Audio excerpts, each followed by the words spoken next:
Thousands of years ago, planet Earth was taken over by an ancient alien civilization. They came, they conquered, they bred, and they fought a mighty war between each other. They left behind a history of their occupation. We have proof. Vestiges of a long-lost culture from another planet remained behind. All-powerful and terrifying beings with ultimate knowledge walked our planet for generations, and then suddenly they left. Mankind remembered their time and wrote down their history in stories. Today we call these stories religious texts, fables, and mythology. And yet these tales, scattered across the globe and across time, all unite in one grand and all-encompassing story of the ancient aliens. After eons, these beings returned and are even now doing battle with humanity in a secret war your government is hiding. Even worse, secret societies of the world knew all along that they would return, for they have protected the holy bloodline of their seed. This is their story. Aliens have been around since the dawn of time. Mankind has given them many names: angels, ghosts, demons, and more. We look to the skies and wonder, but the truth about aliens visiting planet Earth is much more profound. Our ancestors developed ways of contacting these aliens, and they called them gods. They were beings of light, shining ones, watchers. They were both good and bad, mirroring humanity. They gave great knowledge, and after tens of thousands of years, mankind suddenly had the ability to create civilization. We built huge monuments in their name, and we recorded our contact with them in fables, myths, legends, folklore, and religion. They were our gods, and we worshipped them and recorded their powers, deeds, and lives. These gods of the world were in fact not real gods, whatever that means. They were in fact alien invaders, and we were the subject of their rule. Over 5,000 years before Christ, an amazing thing happened that would change the course of human history. Hidden from us by misunderstanding, mistranslation, and clouded in mythology, the birth of religion on this planet was no mere accident. It was the result of an alien invasion on a vast scale, and it sparked the worship of the ancient aliens as gods.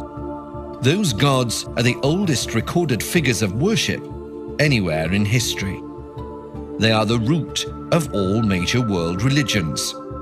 They gave rise to the great powers of Egypt, Mesopotamia, and more.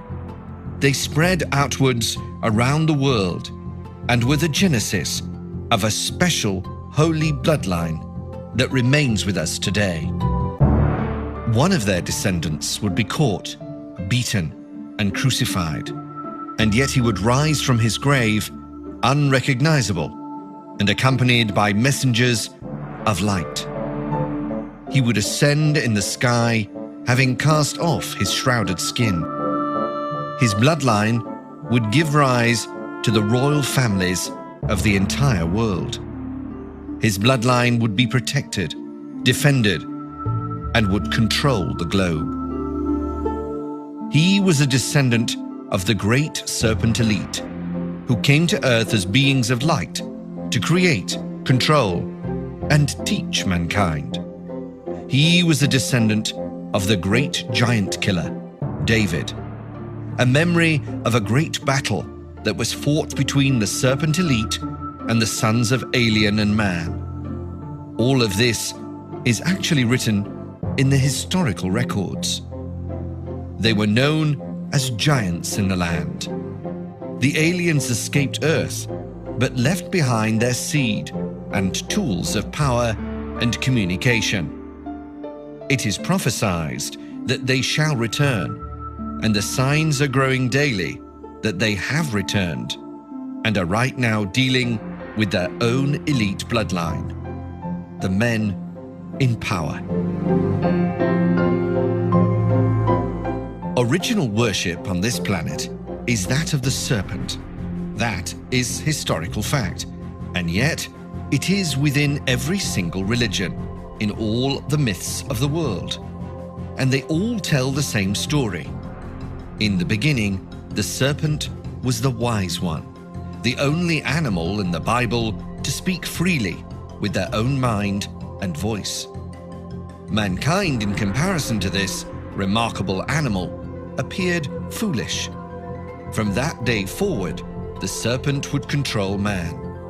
That serpent was a reptilian alien, holding the technological power to seed humanity and the wisdom of another civilization. The very genetic makeup of mankind altered from this very moment. This is the story of what happened next and how it has affected our own time. The truth is, descendants of aliens do walk among us right now. To many, the very idea that the serpent is hidden within our religions and mythology will seem bizarre. In Christianity and other faiths, it is reviled, and this itself is a folk memory of a fearful and warring past between mankind and the serpent aliens. Nevertheless, the historical truth is that the serpent is there, and it is the root of all major religions. This has been proven again and again, both from scriptures and archaeology. They are the serpents or shining ones spoken of again and again in literature. It was these shining ones or serpents which were the lights in the sky that descended to earth. They were the lights that our ancestors saw in the sky. The sun, moon, and stars. But these lights came down to earth and settled amongst us. The lights were the ships, the craft of the strange serpent-like humanoids that stepped off and walked among mankind. These tales are global, and even within Christianity itself. A general term used for these early Christian Gnostics was Ophites, which means serpent worshippers. It was this group that wrote the New Testament. Epiphanius said, "The Ophites sprung out of the Nicolaitans and Gnostics, and were so called from the serpent which they worshipped. They taught that the ruler of this world was of draconic form, and the Ophites attribute all wisdom to the serpent of paradise, and say that he was the author of knowledge of men. The guardians of the very history and religion that would become Christianity was in fact based on and fostered by those who worshipped the ancient wise alien serpent that came and taught mankind. The ruler of this world was of draconic form. It was the dragon, the winged serpent, the shining serpent that could fly. It was ultimately wise and should be worshipped as a god. In Britain, the serpent god was Hu, the dragon ruler of the world. The druid was known as a Nada, now known as an adder, and the serpent adder was the symbol of the god Hu. The druids were Ophites of the original stock. So, in this respect, the druids were probably the last truly serpent-worshipping priests in Europe. A remnant of ancient days, long forgotten, but remembered in words and deeds. Over thousands of years, and across hundreds of cultures, the history of this ancient invasion by the great shining ones from the heavens altered and became legend and myth. Much of it turned into the great religions of the planet. But hidden in these stories is the real, literal truth of an invasion of a planet Earth by beings so strange that we called them serpents. Ancient man left cave paintings and tales of their coming across the world. The great guardians of the Shining Ones, known as the Watchers, mated with human females, and a hybrid bloodline was born. It became the bloodline of the rulers of our globe and was protected and kept secret. Up until around 5000 BC, we know that mankind had no great civilizations. It had been this way for millennia. Then suddenly, at the very time we know the Shining Ones came and taught humanity, it all changed. Suddenly, civilization erupted.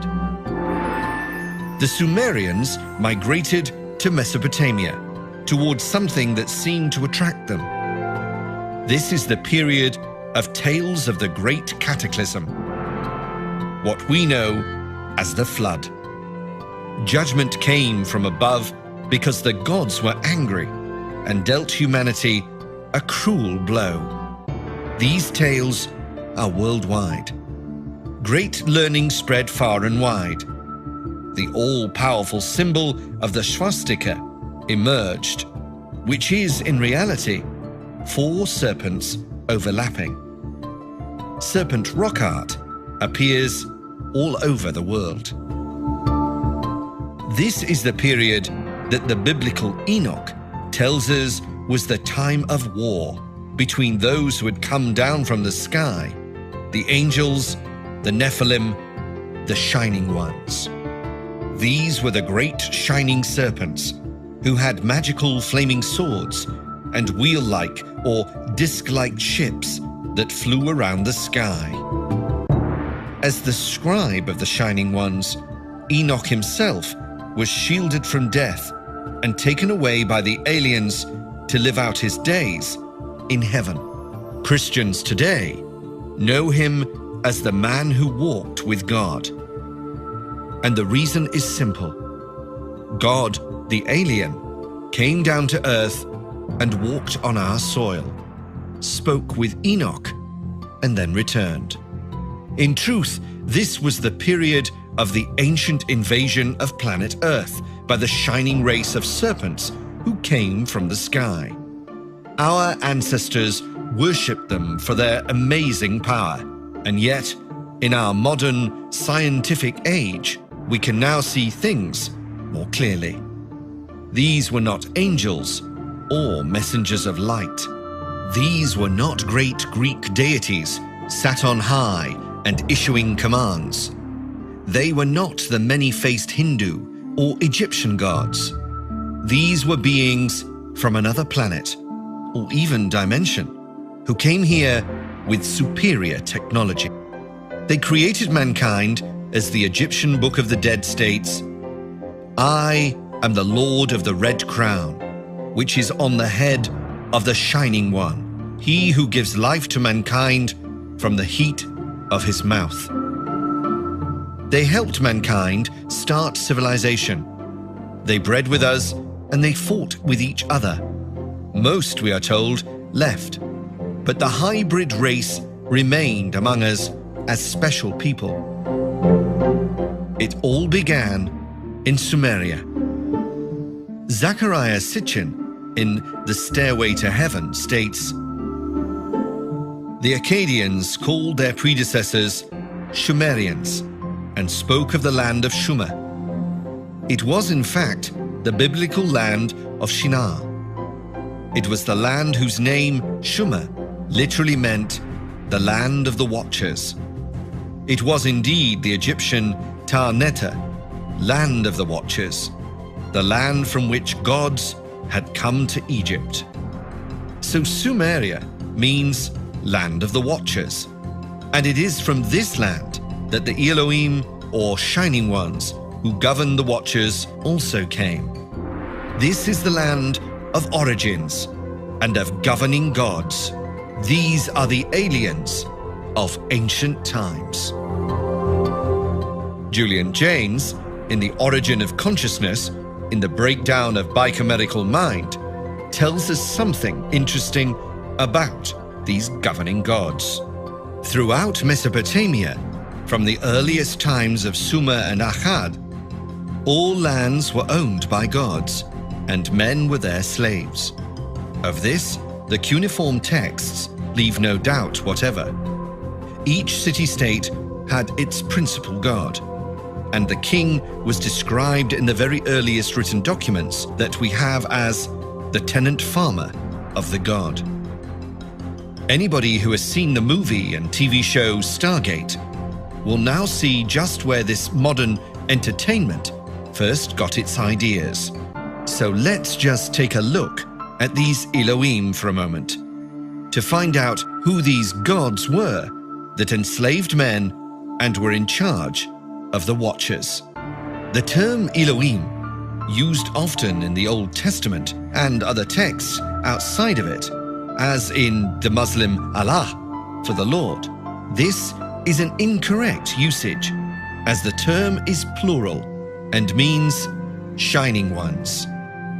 We can see this plurality in the text from Genesis 1:26. And God said, "Let us make man in our image, after our likeness."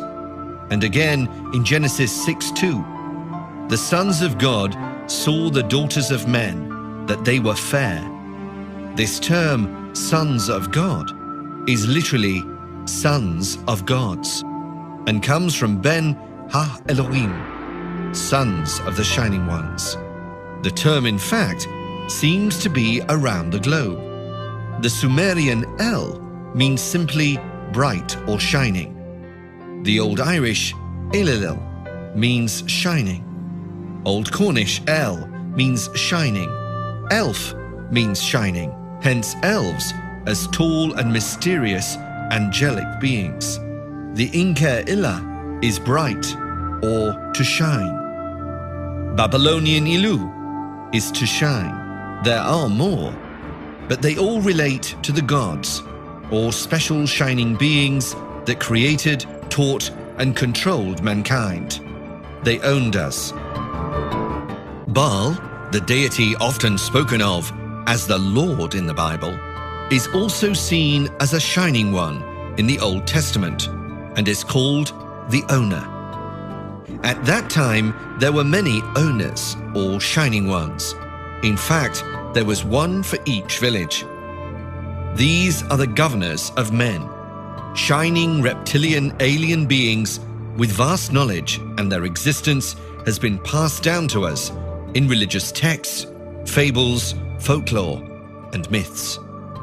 The Elohim were the host of heaven, ascending and descending to pass messages to and from God or the leader, Yahweh.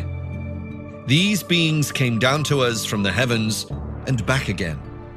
Some of the shining ones were termed watchers and are akin to the angels of the Lord. Yahweh Elohim means simply leader of the shining ones. So, now we have these plural Elohim, or shining ones as gods, being above even the kings and supplier of watchers to watch over man.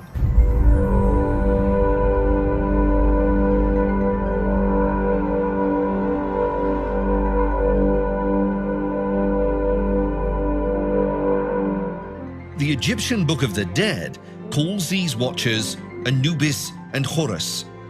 They came from a faraway place. According to the legend of Wotan from Mesoamerica, Wotan was the serpent who was a descendant of the race of Can, and was called a guardian or watcher. The Hebrews termed these watchers as those who watch. In the Greek, this is translated as gigantes, or giants, a race that even the writer Hesiod featured as being monstrous due to their serpentine aspect. Now we can understand the role of the giants that are seen across the world of folklore as the presence of the alien watchers.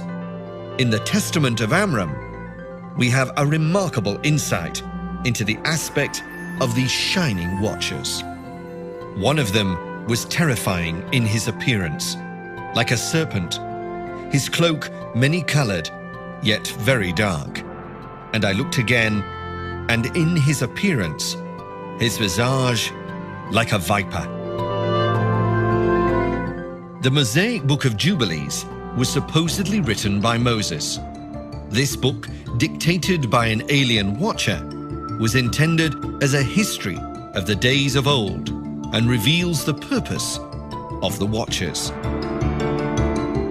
For in his days, the angels of the Lord descended upon the earth, those who are named watchers, that they should instruct the children of men, that they should do judgment and uprightness upon the earth. These watchers, according to the Book of Jubilees, are the sons of God, spoken of it in Genesis, sent from their heavenly abode to instruct men. What seems to have occurred is that they fell from grace by mating with the daughters of men and were thus outcast, giving us the fallen angels we are familiar with today. As Enoch himself had testified against these fallen watchers, he was protected by the ruling shining ones and transported to the Garden of Eden. The fallen watchers swore an oath and bound themselves together. The place of this action is called Ardis, the fabled summit of Mount Hermon, which derives from the Hebrew word for curse.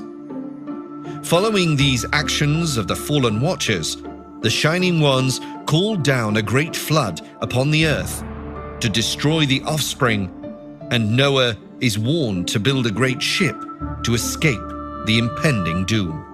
There was obviously some great battle between the dissenters and the Shining Ones, and even the loyal watchers, which gave rise to Michael, Gabriel, and the others to slay the remaining fallen watchers. There is great technology afoot here. Causing a massive flood upon the earth is not something even we could do today. Much of this myth of the Watchers is to be found within the tales of wars and merging of peoples across the Middle East, between Canaanites, Egyptians, Sumerians, and even Asian civilizations. But the underlying current is a belief in the Shining Ones as leaders, with watchers doing their bidding, eventually evolving into God with his angelic beings. The term Anunnaki, Anachim, and even Nephilim means those who came down to earth from heaven. They looked down on the people below and watched.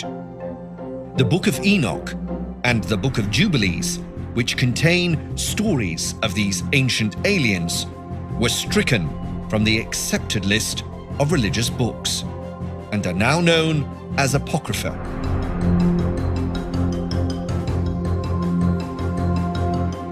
What we do know is that these watchers continued in what has been described as the underground stream and were called egregores. The term egregore is Greek and means to rouse from sleep, be excited by passion, to be awake, or to watch. The Thesaurus Temporum, translated into Latin in the mid-17th century, even gives us a chronology of events surrounding these egregores. In 10,000 BC, they descended, and by 1487 BC, they had taken Enoch to paradise due to the descent of the fallen watchers. So here we have the religious and historical texts giving us evidence, plain as day, of the ancient aliens. What we need now is physical evidence, pictures, artifacts, and structures that point to their existence in space and time. In Indian folklore, the Vimana are mythological flying chariots. The Pushpaka Vimana of the king Ravana is the most quoted example of a Vimana. They are mentioned in many places in Hindu and Sanskrit, and also in the Jain texts. The Sanskrit word Vimana literally means measuring out, traversing, or having been measured out. It is a car or a chariot of the gods and serves also as a throne. In some Indian languages, like Vimana or Vinam, means aircraft. Let us not forget that these great ships in the sky were seen thousands of years before mankind had even contemplated inventing aeroplanes. In the Vedas, the Vimana is depicted 3 times, twice flying in the sky and once landing on the ground. In fact, the Vedas have many flying machines before the Vimanas, great chariots that carried the gods in the sky in the same way as Ezekiel's wheel is seen to traverse the heavens in the Bible. The existing Rigveda versions state that these machines were capable of jumping into space speedily with a craft using fire and water, containing 12 pillars, 1 wheel, 3 machines, 300 pivots, and 60 instruments. In the Hindu epic Ramayana, the Vimana of Ravana is described as follows. The Pushpaka Vimana that resembles the sun and belongs to my brother was brought by the powerful Ravana. That aerial and excellent Vimana going everywhere at will. That chariot resembling a bright cloud in the sky. And the king got in, and the excellent chariot, at the command of the Rigveda, rose up into the higher atmosphere. In Jain literature, the Vimana is a specific class of deity who dwell in the heavens. So these are alien beings or gods that are not of this earth and who are more powerful, wise, and knowledgeable than mankind. They travel up and down from the heavens in grand flying chariots. Other aliens from around the world have been left to us in images we now call art. From around 5,000 years ago, there are amazing images in Australia. These alien beings, known as Wujina, and are beings represented as giants, just as we discovered when the Watchers mated with humans and created a race of giants. These aliens have no mouths or ears, with cone-shaped heads. They are, in fact, reptilian or serpent-like. They are no different to the Anunnaki Watchers or any other number of ancient alien sightings from around the world. And yet, these civilizations are separated by thousands of miles and vast oceans. They are also said to have bred with humanity and created a hybrid race.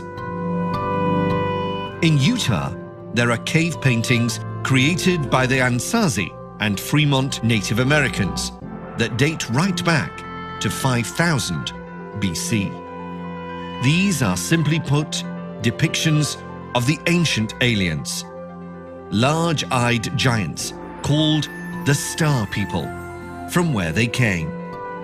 It is said these aliens came down to Earth, created mankind, and then returned to their heavenly home.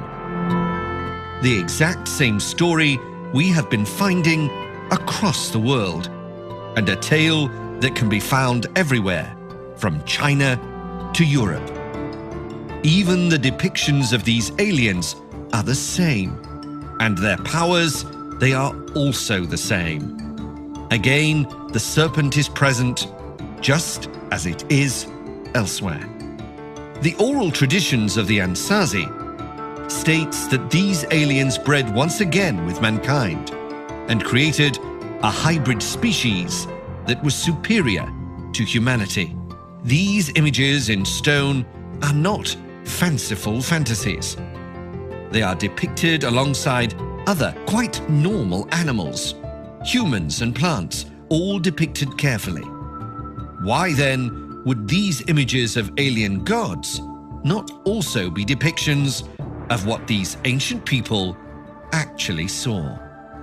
The fact is, these images are not alone. There are examples from Africa, China, Europe and elsewhere, and all tell the same tale.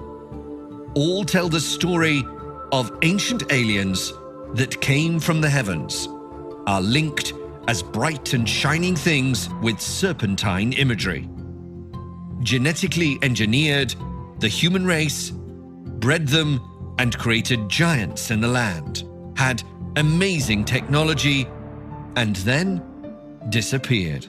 But we have to ask the question, did these aliens really leave us alone? Or have they been visiting us? In fact, the list is almost endless and comes right up to modern times, with thousands of sightings across the globe. Bright, shining craft seen in the sky, reptilian aliens with serpent-like aspects, observing mankind, or, as our ancestors would say, watching. Millions of people around the world have witnessed UFOs. Millions have undergone some bizarre experience, from tunnels of light to out-of-body experiences, from alien abduction to visions of unearthly apparitions.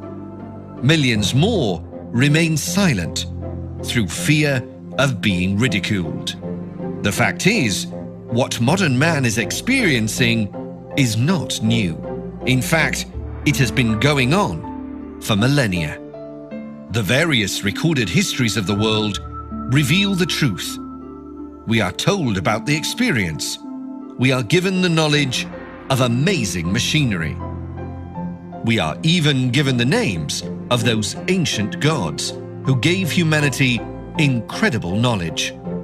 We know them today as the Watchers. They came, they taught humanity art, culture, architecture, agriculture, and science. They became masters over mankind, and a hybrid race was born. But all was not well in Eden, and a great battle ensued. These Watchers were also known as Urshu, and were classed as being less divine than the gods. The ancients spoke of a time when there were gods or shining ones who ruled up and down Sumeria and Egypt, and who employed watchers over the ordinary folk. In the same way a pharaoh of Egypt was a god on earth, so too priests of the Elohim were the shining lights on earth. They had come to Egypt, the Egyptians wrote, from Ur, the far or foreign land, whose name Ur meant oldest, but could also have been the actual place name, a place well known from Mesopotamia and biblical records, the ancient city of Ur. We should note at this point that Ur is the same place that the father of the world's three great religions, Abraham, is also said to have trained. He was trained by the Shining Ones, the Watchers, the great lights from the sky, and he started the yoke of mainstream religion on this planet. On the other side of the world, it appears these Shining Ones and Watchers also descended.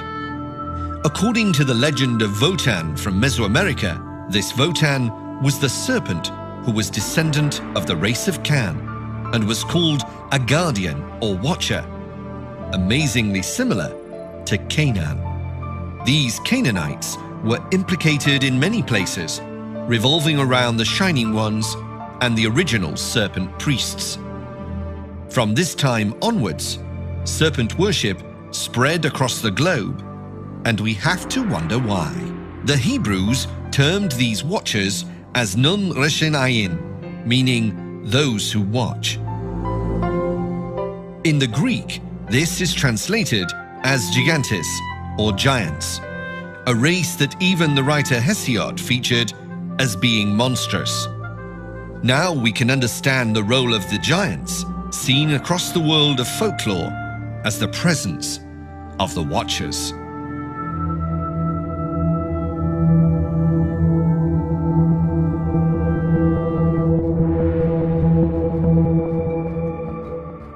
The title cherubim means exiles and is an indication of the origins of the angels, exiled from their own homeland or planet.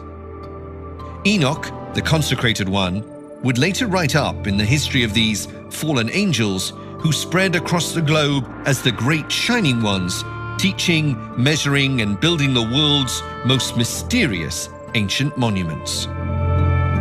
Of course, we must not forget the seraphim of Numbers 21:6 and elsewhere. These mystical beings have hands, a face, legs, and great powers from God, because they are in the light. They have symbolic wings, meaning they could fly. Their name means shining ones or fiery serpents. They are enlightened beings. Mystical Jewish literature tells us that the angels can fly, tell the future, shapeshift, speak Hebrew, and are emanations of the divine shining light. In the Old Testament, God is indistinguishable from the angel or messenger known as Yahweh. He looks the same and acts as his representative. There is no difference here from Babylonian and Egyptian records. In fact, the stories are similar across the world. In the New Testament, the angels actually take part in the judgment at the end times. Is this an indication that one day they shall return? When they do, it appears they will judge mankind. We are told also about the Nephilim, or Watchers. These are the angels who seem to have been the military arm of the Shining Ones, and who are initially employed to guard the Garden of Eden, but then began to mix with the indigenous peoples of the area. From this union, a hybrid race was produced, a race of giants. They were termed insurgents. These insurgents also passed on knowledge and taught combat and how to make weapons. And Azazel taught men to make swords and knives and shields and breastplates, and made known to them the metals of the earth and the art of working them, the bracelets and ornaments and the use of antimony, and the beautifying of the eyelids, and all kinds of costly stones, and all colouring tinctures. And there arose much godlessness, and they committed fornication, and they were led astray, and became corrupt in all their ways. Book of Enoch. All this was seen as a violation against the set of laws laid down by the Shining Ones, who were possessive of their knowledge. Enoch, a scribe who was taught by the Shining Ones, was then accompanied as a messenger or intermediary between the Shining Ones and these fallen ones, who had decided to abandon their divinity to live amongst the tribes of man. Enoch was then sent to tell the insurgents that a severe sentence had been passed on them and that they were soon to be punished. In brief, the punishment sent is the flood. It is as if the Shining Ones wanted to wash away the sins of the earth that had been created by their own kind, the fallen ones. However, not all these watchers descended from the heavenly abode, and those that did not were termed holy watchers, residing in the fifth heaven. As Enoch himself had testified against these fallen watchers, he was protected by the ruling Shining Ones, and transported to the Garden of Eden. The legacy of Enoch would continue and find itself rooted in the secret societies of the world. Enoch is to be found in the mysteries of modern alchemists, mystics and seers, is seen in the 13th century text of A. Bar Hebreus, who spent many years investigating the ancient texts at the Library of Malaga, and gives us this unique insight. The ancient Greeks say that Enoch is Hermes Trismegistos. This is none other than Hermes Trismegistus, the thrice great Hermes, whom all mystics hold in high esteem, as having passed down ancient and profound secrets, and who is seen as the father of almost all Western secret orders. Whether or not the actual Shining Ones, Watchers or Egregor, were actually around physically during this vast space of time is a subject of much debate still. But what this does show is that the ancient influence of the Shining Ones was certainly still in existence. Today, the Egregor is seen in occult circles as an energy form. Indeed, they are an apostolic succession of power, suggests John Michael Greer in Inside a Magical Lodge. "Worship me," cries the Egregor. "I am the Son of God. You are nothing but a worthless and sinful creature, damned from birth and destined to hell were it not for my sacrifice, and without me you shall never reach heaven." But how did they reach heaven? The Great Pyramid of Giza was seen as a gateway to the stars. In his paper, The Great Pyramid Texts, Clesson Harvey points out in the Pyramids of Saqqara, there are more than 3,000 columns of text known from the 5th and 6th dynasties, which he believes hold the secret to the pyramid's use. These texts include incantations and magical formula that used to be invoked in certain locations around the pyramid. But in the upper passage, chamber, gallery and shaft is an incredibly old, unmistakable megalithic glyph. This glyph or phrase translates remarkably into star door and tunneling open gate. Because glyphs are sadly lacking from most pyramids, this information is a startling discovery. Egyptologists claim that the star is mythological and leave it at that. But could this really be the case? With all the information about ancient watchers having descended to Earth, we have to wonder. We already know that the Egyptians called Giza Rastam, which means gateway to the other world. What is this other world? Could the Great Pyramid actually be a massive transport device, whether to physically travel or mentally to another place, another world? And the fact is, the Great Pyramid never did contain a body. No evidence of a pharaoh was ever discovered. Nothing. But there must be more evidence of ancient buildings with this peculiar inbuilt design. There is. One of the peculiar archaeological evidences we have of the ancient watchers are the round towers. What was being watched is a matter of some debate. It may have been the people, or it may have been the stars. Indeed, it is highly likely they were built for both, as well as for search for aggressors. These round towers are worldwide, and strangely are linked to mysteries of serpent worship in almost every instance. Tall, elegant, round structures built by cultures as diverse as the Irish Celts and early Christians, to the Hopi Indians and Egyptians, all of which are linked with serpent worship. Even the Dead Sea Scrolls refer to towers protected by angels or watchers. Gradwell, writing in the 19th century, pointed out that St. Patrick and his followers almost invariably selected those sacred sites of paganism and built their wooden churches under the shadow of the round towers, then as mysterious and inscrutable as they are today. The Phoenicians had similar structures dedicated to their serpent rain and water deity, Baal.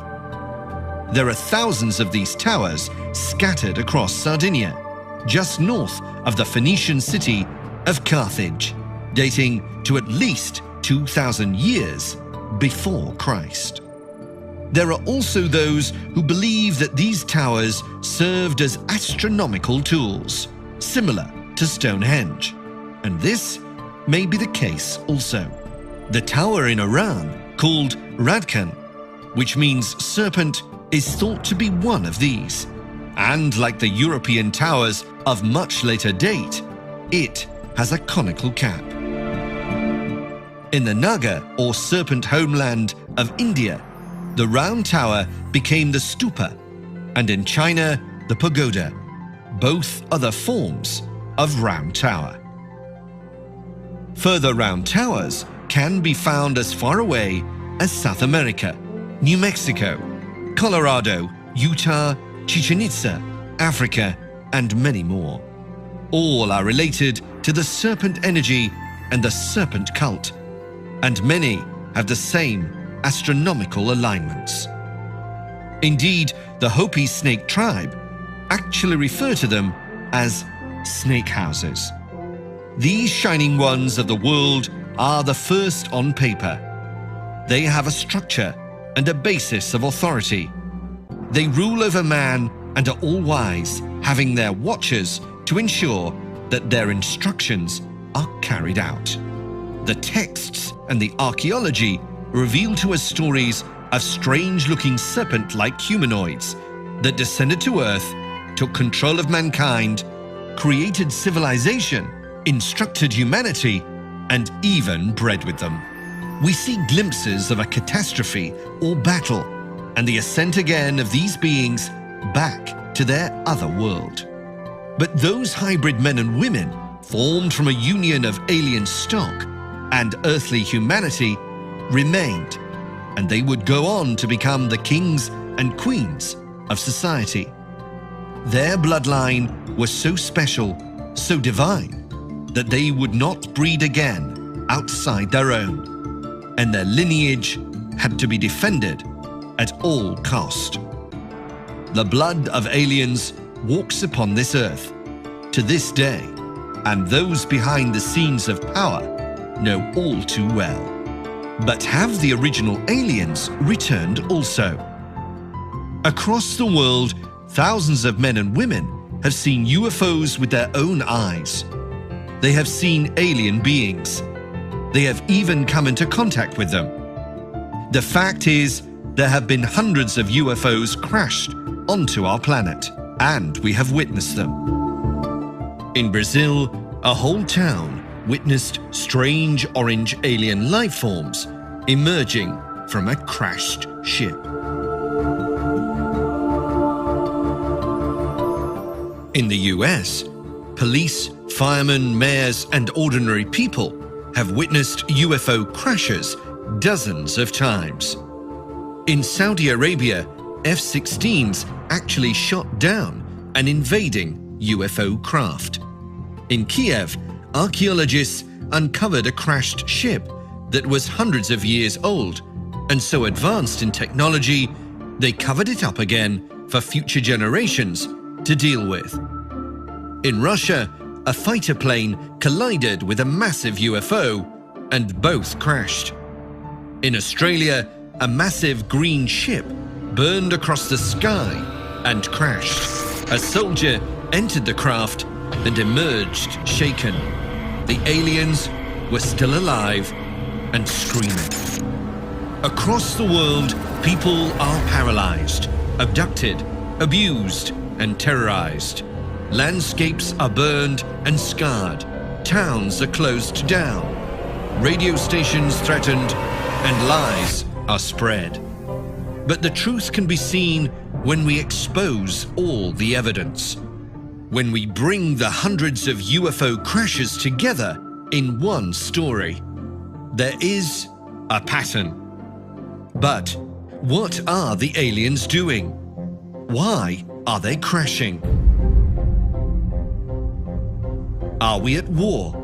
Our secretive military and inner governments know what is happening, and they are hiding it from us. They close down every site, cordon off, recover technology and corpses, and then cover up. They have been doing so for decades, and we are being fooled. Why? Because we are at war once again with the shining ones from the skies. We live on a very big planet, in an even bigger solar system, with a massive galaxy that is only one of trillions inside a vast universe. With every passing day, scientists are discovering that life exists in places they previously believed to be barren. They discovered water in massive deposits on distant planets. They find fatty acids on Mars and strange gas plumes that should never be there. When we walk into the desert on our own planet, we say that there can be no life. And yet, nature finds a way. The truth is that the deserts of our world are teeming with life. We just have to alter our perception and search a little harder. If life can find a way in searing heat with minuscule amounts of water, then surely it can find a way somewhere in the vast universe. There are galaxies out there, billions of years older than our own. Somewhere out there, alien life forms exist.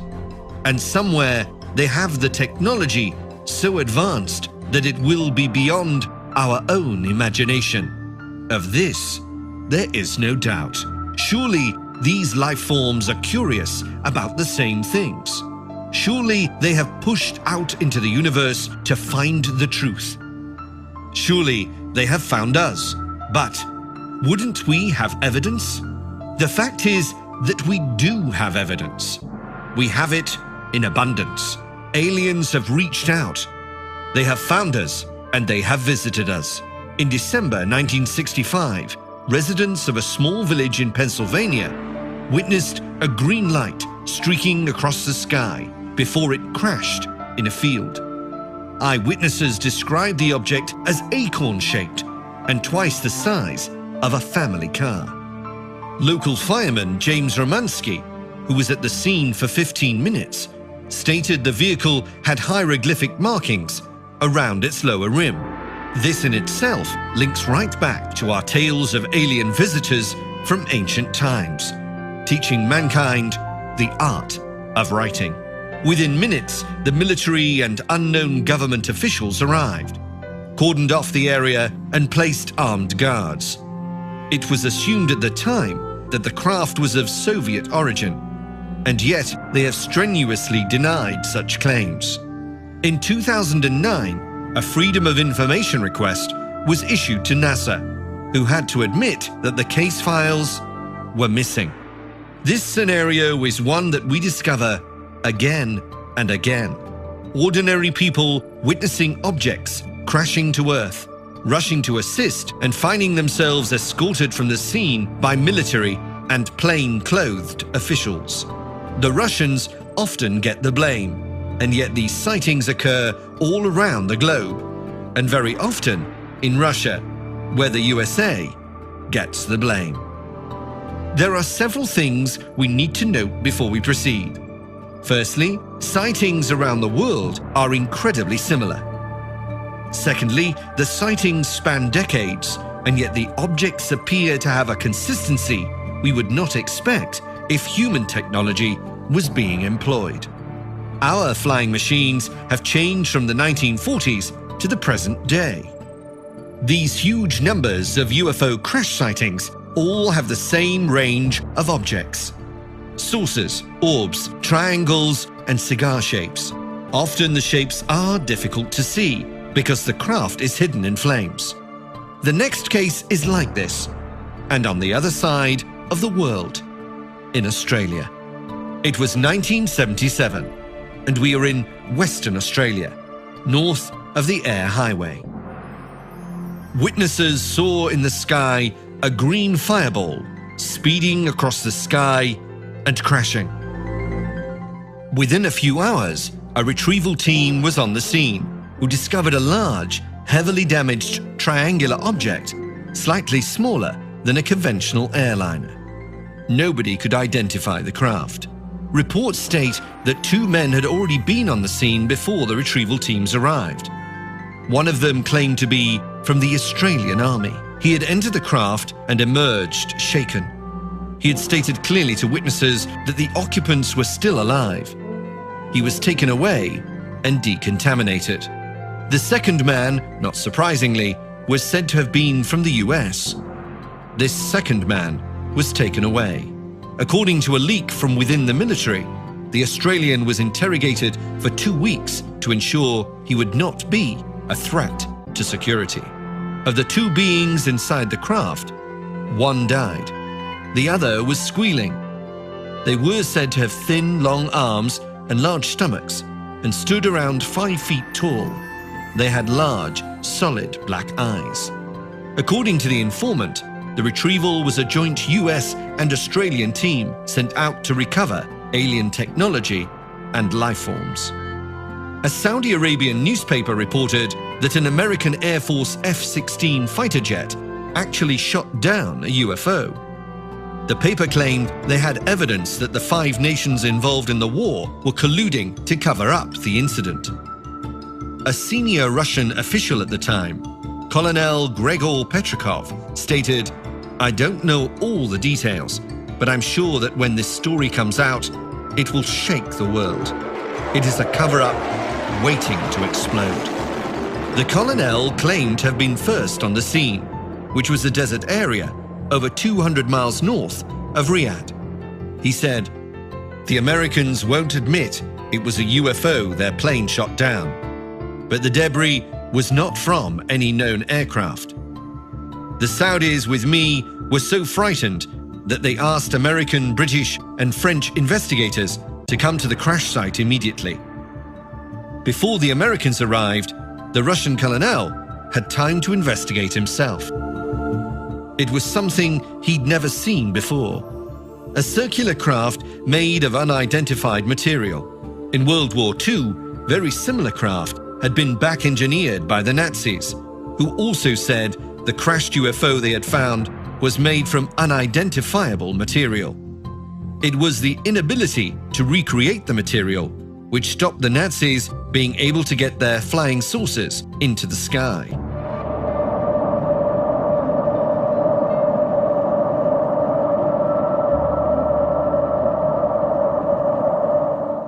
Decades later, saucers with strange material are still flying around and still crashing.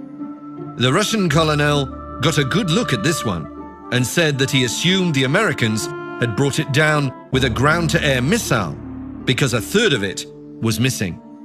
He saw the markings on the instrument panels and said that it was not in any language he had ever seen. There were 3 small chairs unsuitable for humans. The strangest thing was this: there were no beings in the craft, nor was there any engine.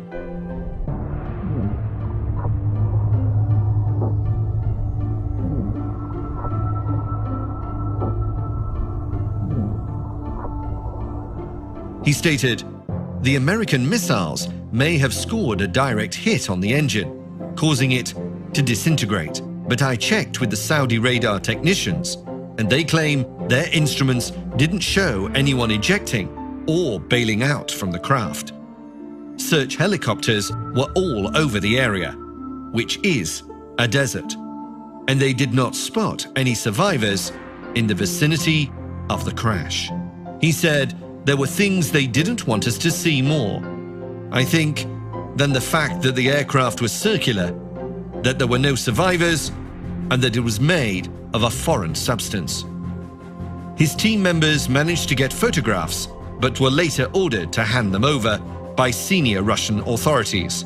That's the last anybody knows about the crashed UFO of Saudi Arabia. One startling point about this case is the US government are obviously not feeling too friendly towards UFOs.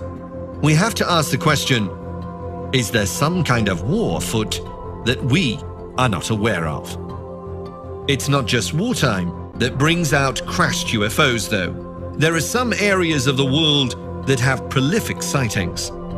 South America, for instance, is a hotbed of UFO activity. In 1996, the Brazilian town of Varginha gave witness to something quite strange. Dozens of witnesses shocked by the sudden appearance of small orange beings, seemingly on the run from something. They were captured by the local fire service and taken to hospital, where again dozens of witnesses saw them. It all ended with the swift intervention of the US military. Where did they come from? Many believe they came from a crashed UFO downed by the US. North America is not free of its own events. On Friday the 13th of October 2000, witnesses in Elk City, Oklahoma, saw several US fighter planes in hot pursuit of a UFO. It crashed north of a city at a farm after being seen by dozens of people as far west as Shamrock in Texas. A local ufologist called Jim Hammond said, "I noticed a bright, luminous vapor trail that went from the southwest to the northeast. There were several other trails in the area to the north, but they seemed normal in color. I saw no other lights or aircraft in the area." Other witnesses saw the same thing, described as a fireball, like a meteor, leaving a trail behind and followed by planes. The sheriff's department also reported seeing the object and recorded it as sparks in the sky. The next day, local TV news reported the event, saying that reports had come in to them from across the state. They called NORAD, the Air Base and National Weather Service, and discovered that the object had been witnessed by people from Texas to Nebraska. In Kansas, witnesses reported that the light had in fact smaller lights around the object, with vapors coming out of them. NORAD reported it as a large meteor shower. Witnesses on the ground disagreed entirely. Another crash in 1996 near Mexico City was witnessed by hundreds of people. A huge glowing light that changed size and color, crossing the sky at incredible speeds. Splitting into around 7 lights, it lost speed and then crashed on the slopes of a volcano. The whole thing was witnessed for miles around, and radio stations were inundated with reports. Many of the witnesses were highly professional men and women. One anthropologist said the object had been incandescent and followed by other objects as it made its way towards the volcano. Again, no decent explanation, and a lot of cover-up ensued. A year later in Puerto Rico, reports flooded in of a crashed UFO near a small town of Leyes. The crash caused a bushfire, causing some to claim it was just a meteor, but astronomy experts insisted there would have been a crater. It appeared from all the evidence that whatever it was burned up before impact and set fire to the dry vegetation. Radio stations reported transmission difficulties just after the explosions and electromagnetic interference. Then the military were called in and again, in usual fashion, cordoned off, recovered debris and covered up. The US Coast Guard joined in and said there had possibly been an aircraft crash. No reports of missing aircraft were ever filed. What we have here with these reports is pretty hard evidence that something is crashing. The reports of craft vary slightly, but predominantly appear to be saucer or disc shapes. They are always shiny metallic objects that emit various colors. there are often reports of small humanoid crew being aboard and recovered. There is often electromagnetic interference. The reports have been consistent over decades, and thousands of witnesses have consistently pointed out that the lights act in ways that no human aircraft can. Whether they are Foo Fighters causing malfunctions in propeller craft of the Second World War, or massive saucers crashing down to Earth in remote parts of South America, one thing remains the same. No known human technology then or now is anything like. As for the small humanoids discovered on board, we are sometimes told these are small monkeys or even midgets, that prototypes are cheaper and easier to build if smaller, so use a midget.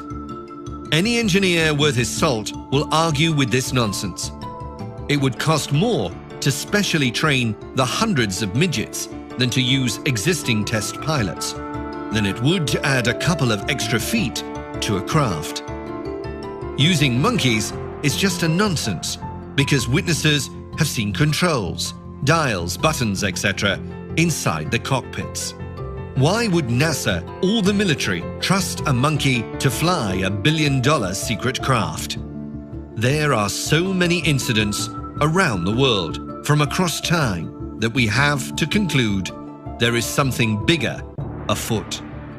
Yes, a great many sightings are military and experimental craft, but not those that defy the abilities of our very latest machines, and certainly not those in 1940 and before.